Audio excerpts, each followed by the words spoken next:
Welcome to my channel. I hope today's story will be something you truly enjoy. Please support me even more. Now, let's begin the story. I'm Sierra Donovan. The smoke from the backyard grill stung my eyes that afternoon in Orlando, the kind of heat that makes the air shimmer. Dad raised his beer and announced $100,000 for Chase to study luxury management in Monaco. Everyone cheered. I asked quietly, "What about my editing course?" Mom didn't even look up. "Sierra, you're not worth a dime." The words hit harder than the sun. I tossed the napkin on the table, grabbed my phone, and booked an Uber to Miami International. No goodbye. No tears. Just the door slamming behind me. 5 years later, Chase was scrolling on his phone by the same pool when he spotted my name on the Forbes 300 Richest Under 30. He called Dad, voice cracking. "Dad, how does she have all that?" If you've ever been told you're worthless by the people who should lift you up, hit like and subscribe right now. This story is about to get real, and you won't want to miss what happens next. I remember that Christmas when I was in third grade, the one where the differences became impossible to ignore.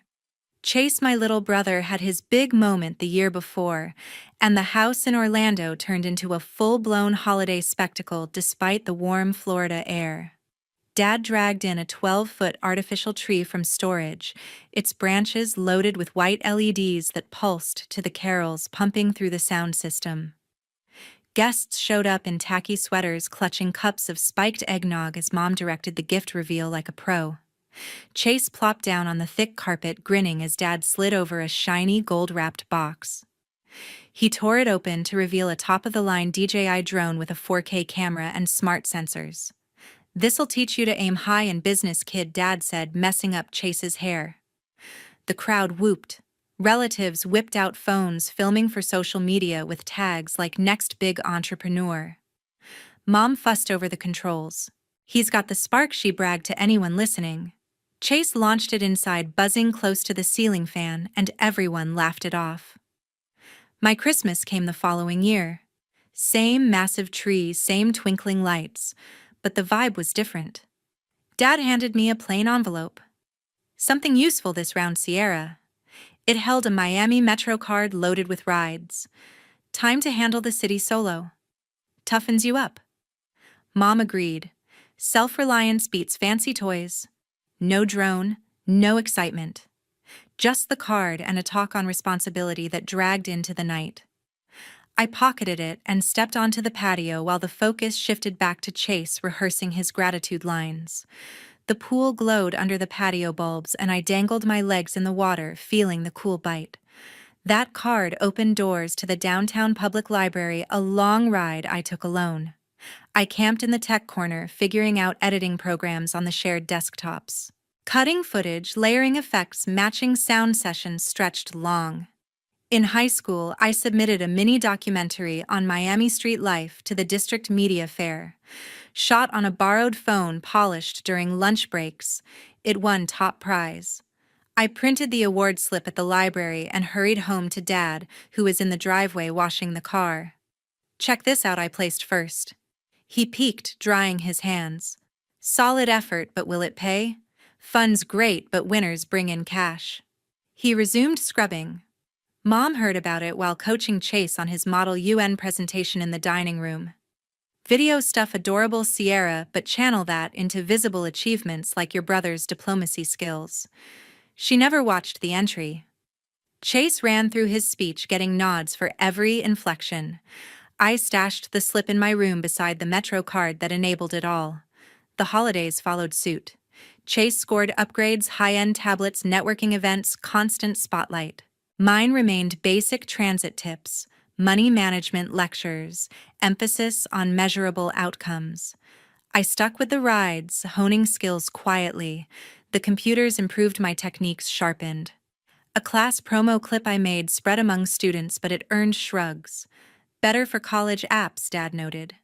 I tracked growth in private stats, quicker exports, smoother transitions, feedback on test posts. No family feeds lit up for me. Chase's plaques crowded the shelf. My projects lived on external drives. The original Metro card wore out, so I reloaded it from babysitting gigs. Self-sufficiency wasn't optional, it was expected. Years rolled on like that. The Uber sped away from the smoke and cheers, leaving the family gathering behind in a blur of palm trees and highway lights. Touching down in Miami felt like stepping into a different world, the humid air wrapping around me like a promise of reinvention. I wheeled my single suitcase through the bustling terminal, heart pounding from the leap I'd just taken. That's when I spotted her Aunt Evelyn standing by the arrivals gate with a handmade sign that read, "Welcome home, Sierra." She enveloped me in a hug that smelled of coconut sunscreen and fresh laundry, her voice warm against my ear. "You've made the bravest choice, kiddo. Let's get you settled." Her condo overlooked the turquoise waves of South Beach, a cozy two-bedroom filled with vibrant art prints and shelves of old film cameras. She cleared out the guest room that very night, fluffing pillows and stocking the mini fridge with tropical fruits. "Stay as long as you need," she said, handing me a spare key on a seashell chain. "This is your safe harbor now." As we sat on the balcony watching the sunset paint the sky in oranges and pinks, she listened without interrupting while I poured out the raw ache from the barbecue fallout.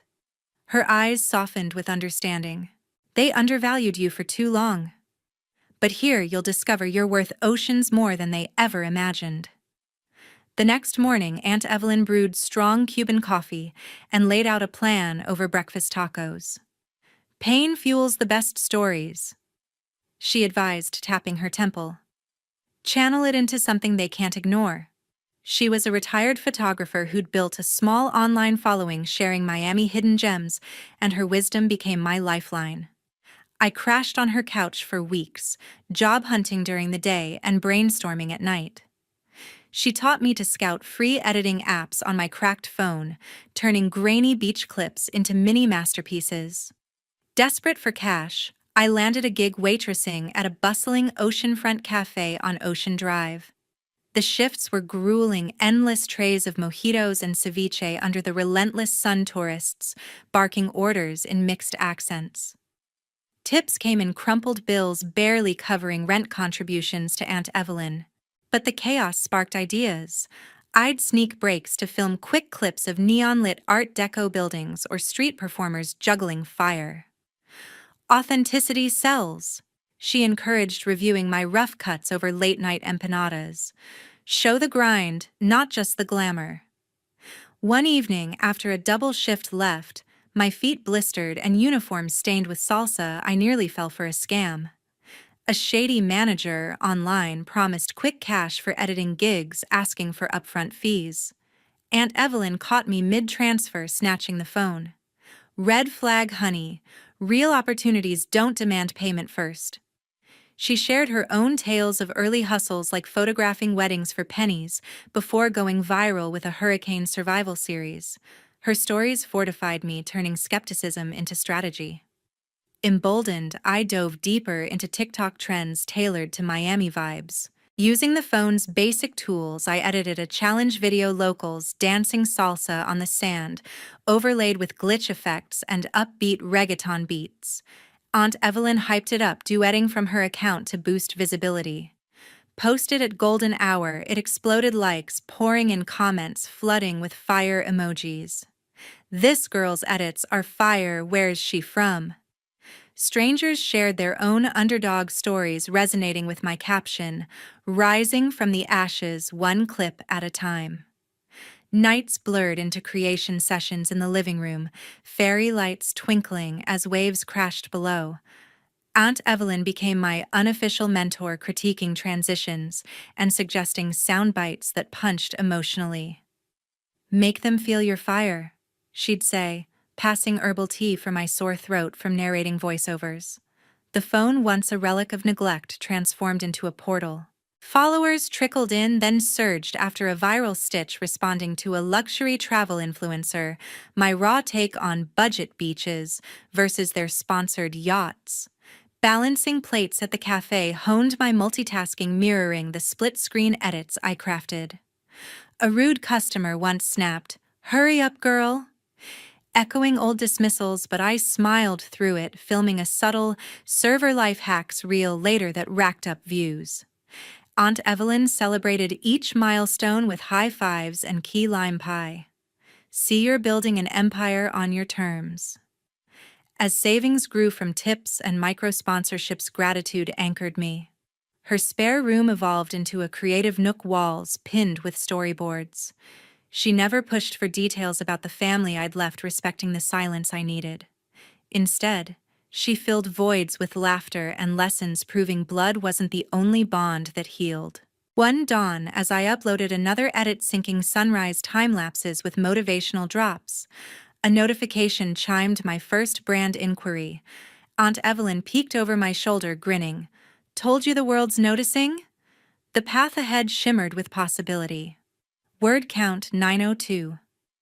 I've recounted using precise methods, simulating Google Docs, selected text word P4. Aunt Evelyn's studio hummed with the steady crash of waves below. I posted, consistently refining thumbnails and hooks, until one montage of Miami nightlife edits exploded to 2 million views overnight. Notifications flooded, brands inquiring, followers tagging friends. The algorithm pushed harder. Aria slid into my DMs from Atlanta. "Your cuts are fire. Run social for our agency remote to start." She owned a mid-size firm specializing in influencer campaigns. I negotiated equity instead of salary. Deal sealed with a video call. Packed light and sublet a loft in Midtown Atlanta, exposed brick walls perfect for mood boards. First project, revamp a beauty brand's feed. I storyboarded, sourced stock, layered animations. Launch day engagement tripled. Aria looped me into bigger clients' fashion drops, tech launches. I branded myself Sierra Edit Pro, logo sleek in neon script. Built a site on weekends, portfolio stacked with case studies. Revenue trickled, then surged. Freelance gigs at 500 each, stacked to thousands monthly. Agency cut covered overhead. Invested in software upgrades, a proper rig with dual monitors. Hired a virtual assistant for emails. Courses on scaling digital services paid off. I productized templates, sold packs on Gumroad. Hit 6 figures in year 1. Reinvested into paid ads for the brand. Collaborations rolled, co-edits with rising creators, shoutouts that snowballed followers. Aria promoted me to creative director. Team meetings via Zoom, whiteboards, digital. Pitched a subscription model for premium assets, launched to waiting list. 7-figure mark crossed on a quiet Tuesday. Invoice from a major beverage campaign cleared the milestone. Taxes set aside, the rest fueled expansion. Scouted properties online, eyes on Miami return. Found a penthouse in a Dubai-inspired tower on Miami Beach, floor-to-ceiling glass, infinity edges, blending with ocean horizon. Closed remotely, keys mailed. Moved in with minimal furniture, desk facing the view, plants trailing. Unpacked the old Metro card from storage, slipped it into a new leather wallet on the marble counter. Aunt Evelyn rang that evening. "You did it, kid. Proud doesn't cover it." Her voice cracked just a bit. Expanded the team, editors under contract, project managers. Sierra Edit Pro became the go-to for viral strategies. Forbes scouts emailed for features. Declined interviews at first, focused on deliverables. Portfolio hit billion impressions across platforms. Diversified into courses, masterclasses selling out.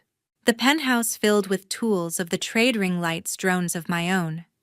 Balcony sessions brainstormed next quarters. Revenue streams, automated affiliates, licensing. Net worth climbed silently. Aunt Evelyn visited once, touring the space wide-eyed. "From couch to this, your rules now." We toasted with sparkling water, city lights twinkling below. The calls started pouring in. One blazing Miami morning, my phone buzzed on the kitchen island. "Unknown number." I answered. Chase's voice cracked through. "Sis, you're on the Forbes 300 list." He sounded winded, like he'd run upstairs. "How we thought you were scraping by."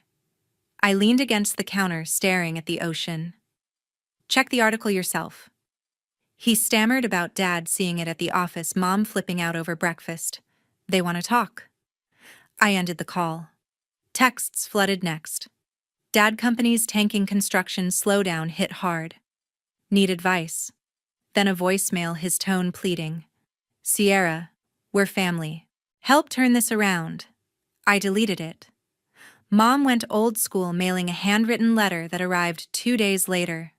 Thick envelope, her looping script. Chase is engaged. Wedding plans are big. Your success could cover the venue, the ring upgrade. Blood helps blood.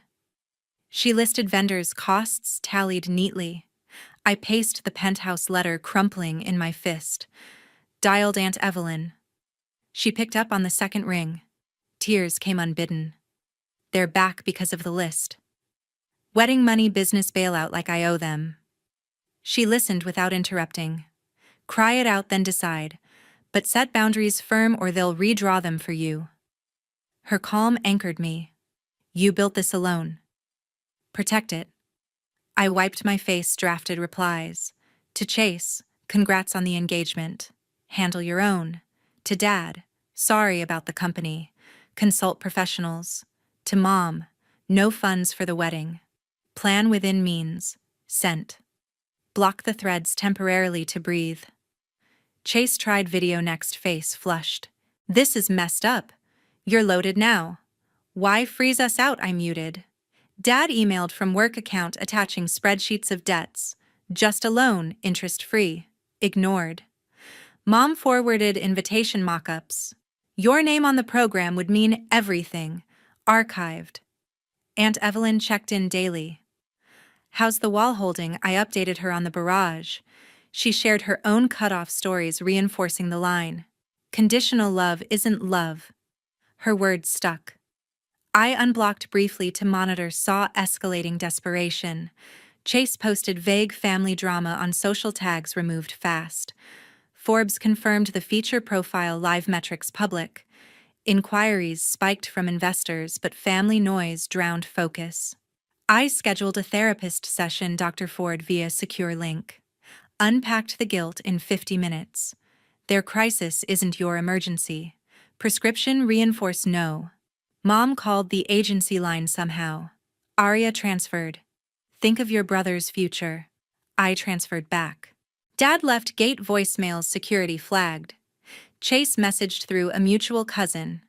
You're embarrassing us. Deleted contact. Aunt Evelyn flew down for a weekend. We walked the beach at sunset. Boundaries aren't walls. They're doors you control. She hugged me tight. Proud of the steel you grew. Refreshed, I composed the final group text. No money. No surprise visits. No meetings. Respect this or legal steps follow. Sent to all. Muted notifications. Silence settled for weeks. Then a certified letter from Mom, photos of Chase's fiancé, plea for reconciliation dinner. Shredded. Dad's business partner reached out indirectly, fishing for investment. Declined politely. Chase's posts turned bitter, then quiet. Aunt Evelyn's advice echoed in decisions. Team expanded without distraction. Revenue held steady. I donated anonymously to editing scholarships, no family ties. The gala loomed. The Forbes 30. Under 30 gala in Austin pulsed under neon arches that shifted colors with the beat of the DJ. I stepped onto the red carpet in a midnight blue gown, flashes popping from photographers. Inside, tech moguls networked over signature drink screens displaying honoree reels. Aunt Evelyn arrived separately, taking a seat near the back in a navy blazer, blending with supporters. I circulated exchanging cards with venture capitalists. A notification pinged family tagged in event photos online. They'd made it in. Spotted them at a high-top table, Mom in pearl earrings, Dad scanning the room. Chase scrolling nervously. They waved me over. I approached slowly. Mom grabbed my wrist. Perfect timing. Chase's wedding needs funding. The planner quoted $50 for the reception alone. Dad leaned in, and the firm's contracts dried up. Your network could open doors? Chase avoided eye contact. Yeah, sis, hook us up. Aunt Evelyn watched from afar, her subtle nod reinforcing resolve. I pulled away gently. Enjoy the evening. Headed to the green room for final notes. Host announced the philanthropy spotlight. My slot. Ascended the stairs, lights dimming to a single beam. Grip on the mic steady. Ladies and gentlemen, tonight I commit $100,000 to scholarships for emerging editors dismissed as unworthy. The auditorium erupted. Projectors showed application details. I scanned the crowd.